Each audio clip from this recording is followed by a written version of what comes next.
Welcome to the Morning Update. I'm Jessica Stafford-Ewing. There are almost 200 Aussie tourists stranded in Peru amid civil unrest after protesters destroyed the only way in and out of the Machu Picchu tourist site.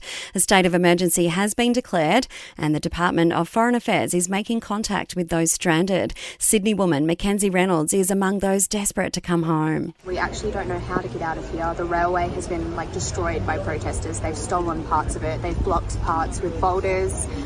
There's actually no roads that come in and out of this town. Wild scenes in Melbourne overnight as spectators stormed the field at an A-League match in what seemed to be a part of a protest over the decision to sell the A-League's grand final hosting rights. Members of the crowd were throwing flares onto the pitch. Violence erupted when a flare that hit a cameraman was thrown back into the stands by the Melbourne City goalkeeper. Former Socceroos captain Craig Foster telling Today it's just not on. This is exactly what football doesn't need.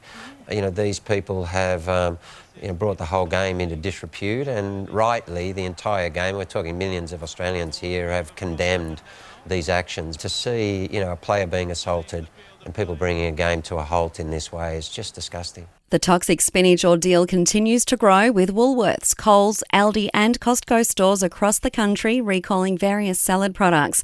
At least 88 people have been affected so far. Reported symptoms include fever, blurred vision and hallucinations. Authorities believe the contamination could be linked to a toxic weed.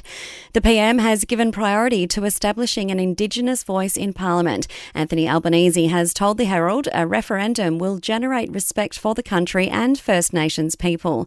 He confirmed on Friday there are no plans to change the date for Australia Day, though the government has granted local councils the freedom to hold citizenship ceremonies 3 days either side. To sport now, Croatia has finished third at the FIFA World Cup, defeating Morocco 2-1. Croatia have punched above their weight yet again. For Morocco, back-to-back defeats, but a level only they expected to reach. Both nations here with so much to be proud of. That call on SBS. France will take on Argentina early tomorrow morning. And at the World Short Course Swimming Championships in Melbourne, Emma McKeon has won her 4th gold medal, setting a championship record of 23.04 seconds in the women's 50-metre freestyle event, while Maddie Wilson took gold for the women's 4x50 medley relay.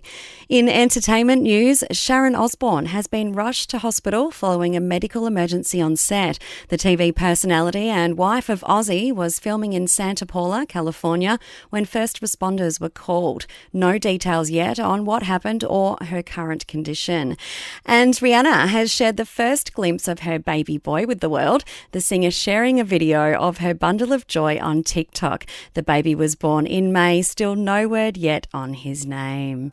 And that's the latest from the Nova podcast team. We'll see you tomorrow for another episode of The Update.